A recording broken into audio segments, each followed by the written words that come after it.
સાબરકાંઠા જિલ્લા સંકલન અને ફરિયાદ સમિતિની બેઠક હિંમતનગર કલેક્ટર કચેરી ખાતે યોજાઈ હતી. જિલ્લા કલેક્ટર લલિત નારાયણ સિંઘ સાધુએ બેઠકની અધ્યક્ષતા કરી હતી. આ બેઠકમાં રાજ્યસભા અને લોકસભાના સાંસદો તેમજ હિંમતનગર અને ઈડરના ધારાસભ્યોએ જનતાના વિવિધ પ્રશ્નો રજૂ કર્યા હતા.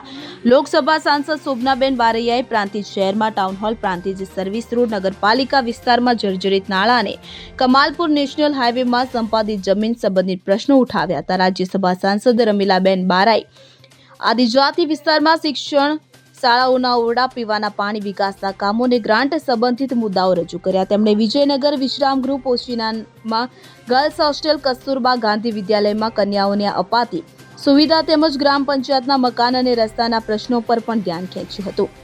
હિંમતનગરના ધારાસભ્ય વીડી ઝાલાએ સિવિલ હોસ્પિટલ રોડ, શહેર અને તાલુકામાં બનતા રોડ રસ્તાઓના પૂર્ણ થવાના સમયગાળા, તળાવ ભરવા, નેશનલ હાઈવે, રેલવે ફાટક, ગામભોઈ સર્વિસ રોડ અને તેના ચૂકવણા સહિતના જનસામાન્યને લગતા પ્રશ્નો ઉઠાવ્યા હતા. ત્યારે ઈડરના ધારાસભ્ય રમણલાલ વોરાએ ઈડર વડાલી તાલુકામાં રસ્તાની આસપાસ જંગલ કટિંગ, પીવાના પાણીની સમસ્યા અને ડોબાળા માઇનોર કેનાલ દ્વારા તળાવ ભરવા સંબંધિત પ્રશ્નો રજૂ કર્યા. તે પદાધિકારીઓ દ્વારા પૂછવામાં આવેલા પ્રશ્નોના અમલીકરણ અધિકારીઓએ જવાબ આપ્યા હતા.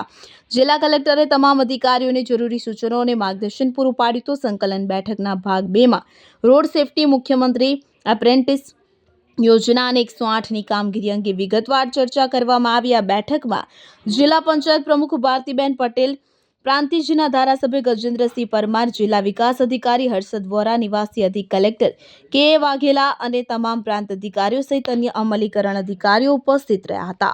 Bureau report CN24 news. હવે જુઓ દેશ દુનિયાની તમામ ખબરો તમારી આંગળીના ટેરવે.